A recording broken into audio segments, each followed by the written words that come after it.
tenzi mucha zwano imba shepa mangwa nani dino namata kunemwi dino chema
vana vaMwari, toda kutenda Mwari mukati menguva dzino nekuda kwekuti tawana nguva yekuti dzidze kubva mukati meshoko rake zvakanangana neukuru hwaKristu izvo zvine chekuita nekuponeswa kwedu. Munamato wangu kuti Mwari atibatsire kuti patinosvika kumagumo tinge tabetsereka paupenyu huno pamwe chete neupenyu hunotevera. Mukati mezuva ranhasi toda kudzidza kubva mubhuku yaJohn chapter 11. Bhuku raJohn rinonyorwa nemurume ainzi John. Vazhinji vanowirirana kuti murume uyu aidikanwa naKristu, zvakadaro zvekuti vanomuti John the Beloved. Akanga akanyarara ndomatauriro avo, akanga ari munhu asina bongozozo nebopoto, asi he was a very good writer. Simba rake vamwe vanotaura rakanga risina kuwandira kumuromo sepinjisi, but he could write things zvinogona kuponesa vana vaMwari. Now John 11, pane nyaya iripo. The story begins. Verse 1 inoti mumwe murume wakanga achirwara wainzi Lazaro aigara paBethani. Lazarus izita remunhu ari kunzi neBhaibheri shoko raMwari akanga ari a resident yenzvimbo yainzi Bethani. Mukacheka zvakanaka, nyaya ishi inotiburitsira pfungwa dzakati wandei dzandoda kuti cherechedze mukati menguva dzino. Mwari achitiitira zvakanaka. Lazarus anorwara. Lazarus arwara, Bhaibheri rinoenderera mberi roti Lazarus akanga asingagari ari ega, aigara iye nehanzvadzi dzake, ndo vanonyanyotaurwa nezvavo, Mary naMartha. Achigara naMary naMartha, zvinodaro kuti Bhaibheri rinoburitsa pfungwa yekuti ava vaidikanwa naJesu. Ndoda kuti mubate pfungwa iyi. Vanhu ava Jesu aiti kana akavatarisa, they were his favorites. Vakanga vari shamwari dzaJesu. Saka zvazvinoreva ndezvekuti Jesu zvinodaro kuti aipota achisenda kuna Lazaro nekuti aikuziva. Saka kana vachidaro zvekuti vaiwirirana kudaro, it means Jesus was a family friend kuna Lazarus. Ngataure nezvefamily friend. Family friend church ndeiya inoti kana ikasvika, kana imusipo pamba, anogona kutoziva pane makey kuti ari pai. Ndo inonzi family friend. Family friend ndo inoti kana ikasvika muchibika, inoziva netimetable yenyu yekudya kuti muchadya nguvai. Ndo family friend. Inonzi family friend ndeyekuti akapinda muspare mako akawana hembe yaari kuda, kunyange yake yakachena, asi pfungwa dzake dzikamudza kuti iyo irapo yakanaka kupfuura yangu, anotora ubva abuda ubva aenda. Unogona kuita rombo rakanaka akasiya yake zvekuti auzonetseke kutsvaga kuti yatorwa nanoza ndinhinga hakuna mumwe, asi anogona kutakura dziri dzese nekuti anenge asikade kusiya. Ngatiunze family friend kumba kuna Lazaro ari Jesu. Ndiri kuona Jesu ari family friend. Mumwe musi anosvika, asvika aine vadzidzi vake nekuti aisafamba ega. Anosvika vopiwa pekugara, voita zvese, vodya, vopedza zvese, vapedza zvese. Pamwe Jesu paanobuda panze zvinodaro kuti paupenyu hwenyama zviwira vanhu zvinowanika. Ngatiti nyatirai Jesu yanga yadambuka imwe tambo. Tikuona achitora yaRazaro, obva asunga, obva abuda osiya yake iri paya yakadambuka. Lazarus paanozosvikora, kona imi wasikana, konyatirengera paenda kupi? Vobvunzana wotasati ambopfuura napo ndiani? Paanonzwa kuti Jesu anga ari pano, anobva aziva kuti it's a done deal. Nyaya yacho yatopera, hakuna mumwe. Saka zvinodaro kuti Jesu ari shamwari yakadai. Jesu anogona kuita ukama neushamwari nevanhu. That's the Jesus we worship. Very open for business. Kuti agone kutandara nevanhu, ane ushamwari nawo. Saka zvadaro manje Lazarus anobva arwara. Lazarus arwara. Shamwari dzake dzimwe dzakanga dzauya kuzomuona, ndinoona dzakaungana dziri paya. Dziri paya, Mary na Martha vanenge vachiita zvese kuona kuti hanzvadzi yavo yakachengetedzeka here. Bhaibheri rinoti vanotumira munhu kuti aende kwakanga kuina Jesu nekuti Jesu anga asiri panzvimbo iyi. Saka pfungwa dzavo dzakavati isusu hatina problem, nekuti tinoziva hedu kuti nyaya dzakadai so idzi tine munhu watinotamba naye anombogara ari pano. Ende munhu uyu zvamunonzwa zvese zvaanenge achinzi aita zviya, vanenge vaine maziso asingaone avasvinudza, vari kuratidza kuti havasi kufamba zvakanaka avabatsira, vane pfari avaporesa, vanoteerwa nemweya yetsvina avaitira zvakanaka, vamwewo vane nzara avapa zvekudya, iyeye anombouya pano. Saka nyaya yedu it's a done deal. Shamwari, chisimuka unotsvaga Jesu kwaari. Kana wasvika ikoko unomuudza kuti unodikanwa nemwoyo wenyu, anorwara. Now taane true kunhu kune zvinhu zviri kuitika. Tina vanhu vasara kumba. Da kuti mudzose pfungwa dzenyu pavanhu vari kumba. Vanhu vari kumba ndiri kuona vari paya vachiva kuzoona Lazaro, nekuti munhu akarwara tsika yedu ndeyekuti inda tinopota chinomuona. Vari kusvika, Lazaro ari sei? No, Lazaro arwara. Lazaro hazvina kumira zvakanaka, asi musanetseke nekuti nyaya yacho taendesa kuna Jesu, tatuma munhu kuti aende. Saka ndinoona vachitoudzwa mashoko anotasa anoti musanyozotambisa mari muchiago visiting hour yemasikati, nekuti Jesu anenge auya munotambisira mari mahara. Basa rake nderekutoti kana achinge asvika, kana akangopfuura nepamwe vanhu vakaitirwa zvakanaka, what more Lazarus ari shamwari yake. Saka musanetseke zvenyu. Number 2, ndiri kuona vachita mapreparations ekuti Jesu auye. Ana Mary nana Martha ndimi vanhu vechisikana vari pano. Chitokurumidzai kumhanya kana zvichibvira mutobika tii, kana iri tii ngaiwande, nekuti Jesu nevadzidzi vake vanodya. Saka preparations are ongoing at home, waiting for Jesus Christ to come. Dziya dzamhanya dzaenda. Scenario number 2 dzasvika kuya, dhuma dzawanikidza Jesu ari paari. Zvikanzi Ishe anodikanwa nemwoyo wenyu, unorwara. That's not just ordinary. Hana kungoti kwaita urwere kumba nekuti Jesu anogona kungofungidzira kuti ameno muzukuru arwara, but unodikanwa nemwoyo wenyu, unorwara. Statement rinoreva kuti Jesu aifanira kusimuka very fast ari paari, osiya zvese zvaaita oenda kunoatenda nyaya yaLazarus asiri kunzwa zvakanaka. Jesu anzwa nyaya iyi, anotaura mashoko obva ati kurwara uku hakusi kwekufa. Ndinoona dziya dziri paya dzinonzwa kufara dzakagara. Remember, by that time kwakusina maWhatsApp, kwakusina mafoni. Zvazvinoreva ndezvekuti kana mukatumira munhu neshoko, response munoiwana kana munhu yachinga adzoka. Saka idzi dzakagara dziri kwekwe, dzakamirira mhinduro. Dzanzwa Jesu ati kurwara uku hakusi kwekufa. Assurance yapinda mukati mumwoyo akabva ati saka zvazviri kureva ndezvekuti kana kurwara kusiri kwekufa, Jesu ane plan. But ndidzokere ndichimusiya kunoku, hazvina kakukwana mukati. Mukatuma munhu kuti da kuenda kumusangano wematumba, mumuti enda unotsvaga bhazi uye utiudze zvakamira sei. Munhu akamhanya obva anosvika odzoka achimhanya zvekare akadikitira kuti bhazi ndariona, dhiraivha ndataura naye, vati vari kuuya. Hanyatsomeka sense. Pane munhu wekuti akaenda anonouya akagara kumberi kwebhazi, akaburitsa musoro nepawindo achidirect seberai pamuchinjeri kutsika mabhegi, fambai napo. Iye anomeka sense. Saka ndiri kuona mukomana uyu paakanzwa Jesu ati kurwara kwakusi kwekufa, dzakamira wena dzikati arega ndinosvika naye. Because zvaitonge zvine shuga ka kusvika najesu pari kurwara munhu achivhura nzira. Aitoona achivisualiza achinosvika pane vanhu vhurai nzira. Ana Mary naMartha, taurirai vamwe vanhu yona ana sekuru enyu magariro avanoita, vanogara vari murodhi yajesu, anosvika sei? Vanhu ngavafambe jesu kwebera henyu, musanyonetseka nevanhu vakawanda. Uyai, fambai, vadzidzi, potai futi nekusoro madzimai arapa. Ndiri kuona ari munhu mukuru asvika najesu. Saka bhaibheri rinoti ukoko kwaakasvikira nenyaya, jesu akagara mazuva mairi ari ipapo. Saka logically comrade vakagara 2 more days, vakamira varipo vachida kuzodzokera najesu. Ukuwo kumba vanhu vakagara 2 more days vakamirira kuti jesu ari kufanira kuti asvika. Anoficha, vakauya kuvisiting voudzwa musanyonetseka, jesu wedu anouya.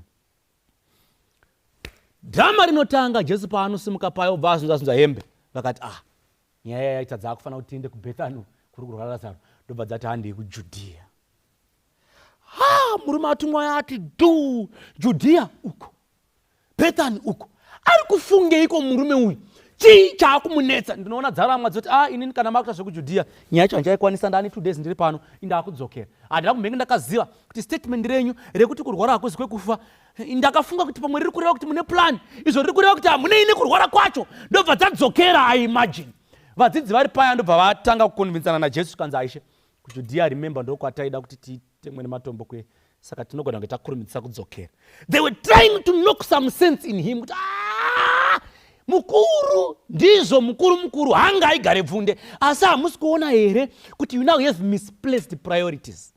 Ndava kuzokuudzai mukati menguva dzino, there are times when Jesus seemingly ceases to make sense.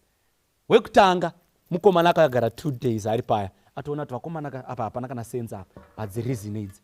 2, timu yake yaifamba nayo, the board of elders, ana baba, timu yese yekuconnectional, ndo inomira naye, timu yese yekuGC ndo inomira naye yoti murume uyu maitiro akuda kuti arimindwe. Kusvika ana Thomas Didimo vaita zvekuramwa kuti handei tinofa naye. Tikuona dziya dzadzokera dzatosvikawo kumba. Imana Mary naMartha ndinofungidzira kuti mune pamusina kuita nzwisana pakutamba kwenyu najesu.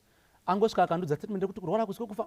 You can imagine mashoko here munhu ari kuudzwa urwere, shoko reurwere, munhu oti kurwara kusiko kufa. Ndakafunga kuti pamwe ane plan, but pakagara 2 days.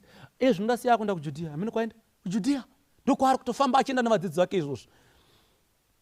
Kumba uku there is also another group raakuona jesu asingamake sense. Vakomana, ko taitowanita zvowanira shamwari, ko ndoipi yakuitwa naKristu? Vanoti vachifamba vachienda kuJudhea, bhaibheri rinotaura, rinobva raburitsa pfungwa inoti jesu akavaudza kuti Lazaro wavata. Avaudza kuti Lazarus wavata.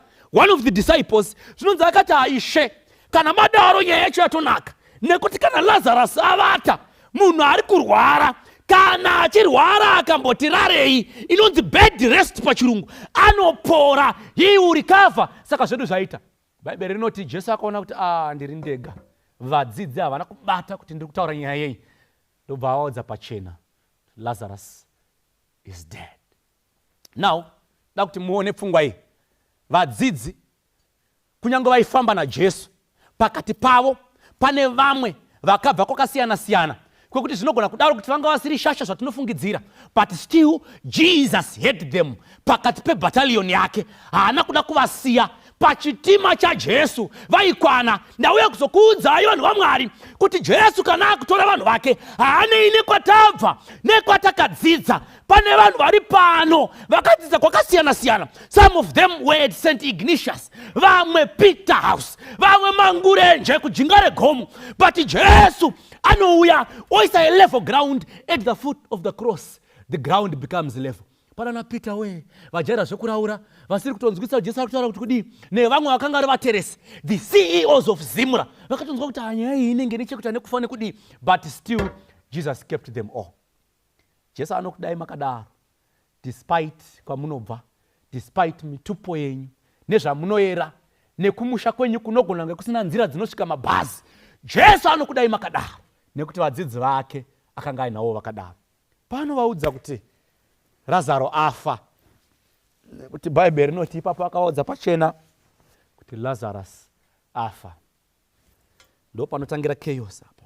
Vanoti vari paya kuti kunyengerwa hakuna takura. Murume uyu akati mhanyisa makarimwa. Iye zvino taita mazuva mairi tiri kwatanga tiri uko, tikafamba zvenaye rwendo, tichifamba naye rwendo tazonzwa kuti Lazaro afa. Apa paairwara hatina kuenda. Paafa apa kuenda kwacho kwakunetsa, nekuti muimbi werwi akagara pasi akati, the news came to Jesus, Lazarus is dead, but the refrain says 4 days late. Saka Jesu apedza zvakati, hande takuenda kuBethani. Vadzidzi vakati, kuBethani nhasi? Sevanhu vakanga vari vadzidzi ava vana chavangagona kuita, vanoteera mashure make. Saka muimbi werwi pakagara pasi akati 4 days late. It means Jesus was late kuenda kufuneral ya Lazarus with 4 days. But technically Jesus was 6 days late to attend to Lazarus. Nekuti mazuva mairi vakagara varapo nevazosumuka vachihwerengedza yese, 6 days late. What a Jesus who takes 6 days asati asvika panzvimbo.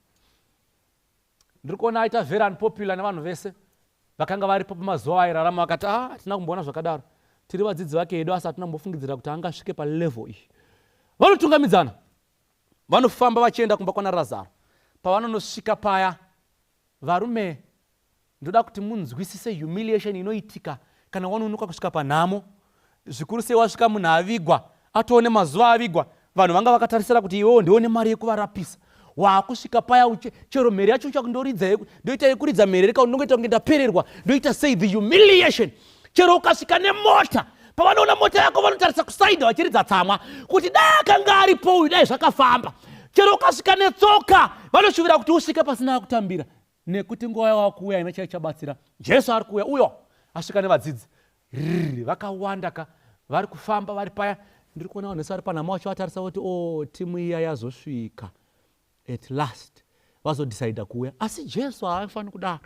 Conversation dzinoitika munhamo, nekuti mukatongosvika pane nhamo pese vanhu vanenge vachikurukurirana. Asi Jesu aisafanira kudaro. Imi amaiti here airara pano pana Lazarus? Airara pano zveshuwa.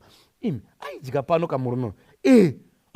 And aisadya ega, vadzidzi vake vaidyawo. And it was not a secret kuti kana maugadzira budget revadzidzi, maitogadzira budget rakafuta, nekuti vaidya. At some point vanononetsana nevafarisi. Vafarisi vekuti nei Jesu, onai vadzidzi venyu vakungorova zviyo kana maoko havana kugeza. Kusvika Jesu atoterega, ndimire ndivadefend, timu yangu inodya. Imi chekudya hachisvibise, chekudya hachisve. Jesu nevadzidzi vake vasvika vari parufu rwaLazaro. Havo vakunopinda muchivanze. Martha anobva amhanya. Martha amhanya, Bhaibheri shoko raMwari rinoti anosvika unoti kuna Jesu, Ishe, dai manga muri pano imi, dai hanzvadzi yangu isina kufa. Martha ari kungotaura pachena kuti Jesu, your presence iye zvino is just as good as your absence.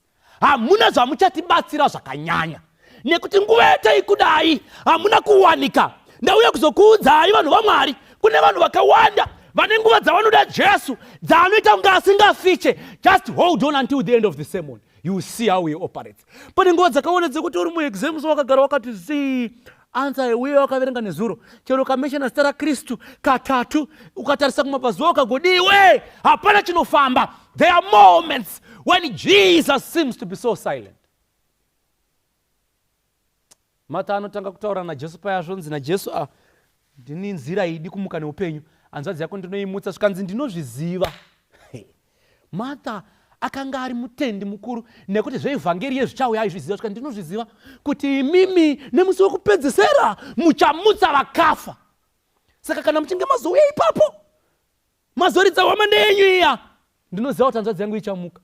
Varume, nhamo ngaisati rove kudaro. Muripora ana mai vari kudzimba uko, nhamo ngaisati rove kudaro. Hanzvadzi nemadzikoma, nhamo ngaisati rove kudaro. Matambudziko ngaasati putire kudaro zvekuona Jesu anouya kechipiri ari nani kupfuura watinaye izvozvi.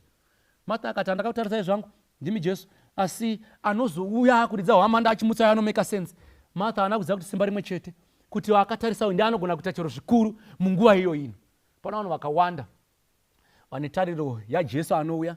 Ndauya kuzokuudzai kuti tariro yaJesu anouya yakatinakira, asi iye zvino we also have a living Christ anogona kurivhaivha tariro yedu zvikatifambira zvakanaka. Martha anobva paya umhanya oenda uko, atosiyana zvaJesu izvi, nekuti aona kuti hapana nyaya apa. Marywo achingonzwa kudaro vanomuzemezera asvika ndokwatoenda sisi vako vachimhanya. Mary anomhanyawo, Mary amhanya anosvika paya, same statement zvikanzi ishe dai manga muri pano imimi dai hanzvadzi yangu isina kufa. Hei, mukaona nyaya yataurwa masvika papevaridzi sekuti masvika mwana mudiki kana ari grade 2 mauya futi kuzodya rimwe sadza, zvareva kuti vadhiskasa nezvenyu kubva kare. Saka nyaya yekuti dai muri pano dai hanzvadzi yedu isina kufa yaingataurwa kare. yaMary manje was a bit intense, nekuti Mary ndiye uya bhaibheri rinotaura akanga richipfeve ndokuzodza Jesu nemafuta muchinhu chaasibhastera. Asibhastera akanga ari mafuta avaishandisa kubasa ravo iroro richifambira vaiita, asi vaiti kana vakunoona kuti vakundopera vaichengetera mubigger container. Mhaka yainge iri yei kuti kana zvichinge zvazoringana kuti retirement yavo yasvika vaizotora chinhu chiya, nekuti havachakwanisa kusenza vakutengesa mbichana kuti vaone survival. Saka in other words yakanga iri NASA retirement package. Saka ndo yakatorwa na Mary yese ndobva apwanyira pamakumbo aJesu aita kuti zvaJesu anoponesa. Ndiye asina kuuya hanzvadzi yake ichirwara, ndiye asina kuuya kunamo. Saka Martha paari kuti dai manga muri pano dai hanzvadzi yangu isina, Mary paari kuti dai manga muri pano dai hanzvadzi yangu isina kufa, ari kuti dai ndakaziva ndisina kupedza nhasa yangu ndichipwanyira pamakumbo enyama. Penjeni yese sure do kumunhu anoignowa panguva dzecritical dzakadai. Ndoda kuti mubate makaracters evadzidzi vaJesu. Ndinoona Peter munhu aitaurisa by nature anga asikadi zvinononoka. Ndinoona achitora kana Mary kana Martha kuti hanzvadzi yai pano ndamboti nyaya ijeke kana zvakuzotaurwa mangwana inogona kuzotinetsa. Isu zveshuwa nevamwe vadzidza tachida kutouya, asi hamino comrade kuti chichachitika navo, hamino pamwe tight schedule kuti ichi zvamunongoziva kuti simba rekumutsa nerekurapa tinotorelaya navo. Saka kuti tiuye tega taizongosvikotarisana tiri kuno, asi ndangoti kana zvakutaurwa nevanhu muzive kuti nyaya iyi hatipo, ine vamwe vadzidza vai isu hedu hatipo panyaya. Munongozoudzawo vamwe kunamo kuti vadzidzi vari clean panyaya. James and John the sons of thunder vaiti kana vachiraura vari kuhove ukaguma hove vave nemistake vaigona kukupedzera. Haisi sons of thunder evangeli, sons of thunder yefight. Zvemayuthi zvemazano zvekutora vasikana vevanhu maita rombo rakanaka kuti hakusina James na John, munorohwa zvikashaya basa. Now James na John varipo, ndinokuona kuti vakachengeta hasha dzavo, otherwise Jesu airoverwa mahara, but they kept it and kept quiet. Vari paya zvavo sematununu vakati zii. Jesu anobvunza ari paya kuti mamuisa kupi. Vadzidzi vakati mai haazive here kuti afaniswa mubwiro. Vanonyara vari paya, the magnitude negraph rehumiliation richaramba richikura. Jesu anotorwa ndobva afambwa achienda naye kunoradzikwa kwakanga aiswa kubwiro. Paanosvika paya amira pabwiro, bhaibheri rinoti Jesu akachema misodzi. The common verse, Jesu akachema misodzi. Munoziva scenario yeparufu ndeyekuti vakati pavakaona Jesu kuti auya vanotanga kumuteera vese one aiwa Jesu auya kurumidzai. Pavanonosvika pane vamwe vakanga vatungamira vanotanga kusvika panzvimbo, vanotanga kudzoka vachiudza vamwe kuti endai yenyu munogara pasi, hapana zvatichaita apa. Chii? Gara yenyu pasi. Ko chii? Achema. Munoziva kana mune monya yamuri kutemba panzvimbo yobva yachema, all your hopes are squashed, zvinenge zvatopera, atochema pasina nyaya. Varora enderai mberi nekubika mabhodha, vakwasha temai huni zvamava muchiita, vanga vachiita zvimwe pedzisai. Chii? Atochema wena Jesu wavo, hapana kana nyaya. Tobva apedza Jesu sikanzi bvisaibwe. Bvisaibwe. Simon Peter pakuzvarwa akanga ari mukuru kuna Jesu pano panyika. Ndofunga munozvisiva izvi. Ndinoona achitora Jesu maimagination uri naye pasaidi kuti mukuru vamunini. Nofunga pane pamwe paunozomboti rasikei. Zvino unoziva here kuti taane mazuva akati wandei tanonoka kuuya pano. Razaro achirwara hatina kuuya, afa takaita 4 days tisina kuuya. Wasvikapo iwo wabvunza vanhu apo, ndainyara uchibvunza vanhu iwo kuti mamuisa kupa uzive kuti munhu akafa anovigwa mubwiro nanasi auzive. Wapedza izvozvo ndobva wachema. Kuchema pane vanhu, kuchema murume mukuru, kuchema ezvinova kuti bvisa ibwe. Uda kudii? Kuti abhodhi vingu munhu ane 4 days afa? Usadaro iwewe, usadaro. Uri mukuru hako pane zvoumwari, asi usadaro. Ndinoona kuti munhu wese akanga aripo no longer had trust in Jesus. Jesu ari paya, vari Jerusalema vakanga varapo vakashedzera kuti iyi yafa yakalodai, nekuti tinoziva kuti sainzi dzinotaurira kuti autolysis ikaitika poitika bloating, munhu atanga kutodhika zvichitofamba zvichidaro, stage yaasvika ye3 to 4 days yepabloating haadzokewo. Chero akadii hapana paachazombofamba ine honye. Tobva Jesu ashedzera kuti Razaro buda. vanhu vaMwari ndava kuzokutaurirai mukati menguva dzino kuti Jesus Christ can still work miracles in our lives. Kunyangwe zvaenda nepamwe pekuti hazvichagoneka kuti zvidaro, but still Jesus can come to our rescue. Anoti adaro Lazarus anobuda. Let me remind you kuti Lazarus paanobuda akabuda asina honye. Abuda asina honye, vanhu vakashamisika. My wild imagination tells me kuti Lazarus ndiye munhu wani akamira parufu rwake akuita vote of thanks. Ndava kutendera vanhu vese vanguva yozondichema. Handamboziva kuti mune rudo kudai. Achitopedza kurumidza sekuru Lazaro, pane kwatatatora mombe kwatisina kupedza kubhadhara vanhu vari kudai kukeshi yavo. Lazarus catered for his own bills dzepafuneral pake.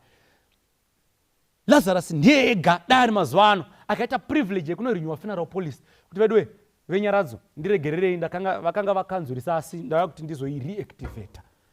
When Jesus works miracles, it's too hard to believe. Pana vanhu vane nyaya dzakawanda dzizhinji dzekuti when they look at them, they are Lazarus situations. Ndauya kuzokuudzai, Christ still has power to resurrect chero zvinhu zvakafa mukati meupenyu hwedu. Anogona kutiitira nyasha akatidaro pasina hopuso pekuti makatarisa mutona maexams akutosvika mwana waana kana chaanonyora, his brains are dead since grade 1, haana kana chaaibuda nacho. There is a Jesus who resurrected Lazarus. Jesu akamutsa Lazaro, anogona kumutsa pfungwa dzemwana zvikafamba zvakanaka. This marriage is dead, yakafa yatova nemazuva, payasvika haichadzoka. Ndauya kuzokuudzai kuti kuna Jesu anogona kumutsa Lazaro, anogona kuimutsa zvekare. Inini pandasvika chero kubasa ndakutonodzingwa, disciplinary yakavharwa, yakatogarwa ikavharwa, chasara kunyorerwa tsamba.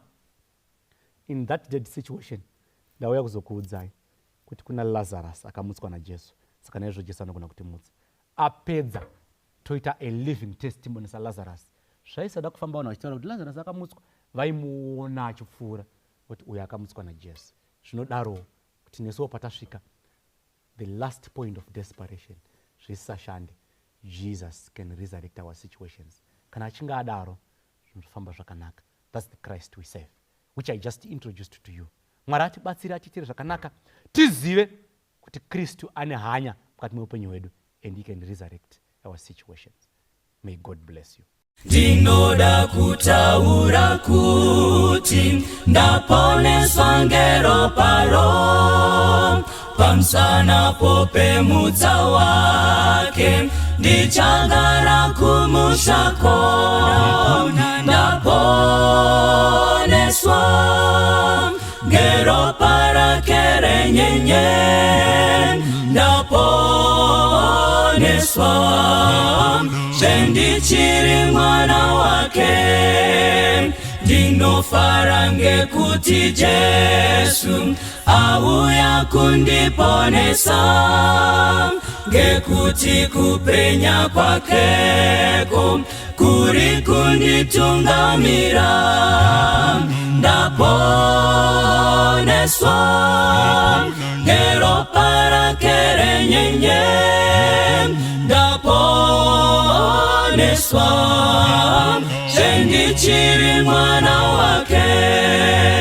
Ndinotondera muponesi, ndichiri kufunga ndiye, ndiri kuimba nguva dzese ngerudo rukuru rwake. Ndaponeswa ngero para kerenyenye, ndaponeswa sendichiri mwana wake.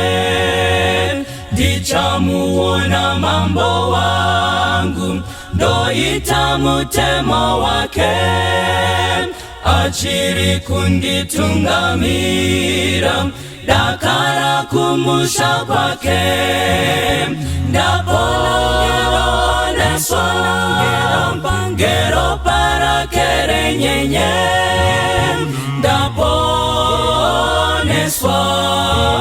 sendichiri mwana wake.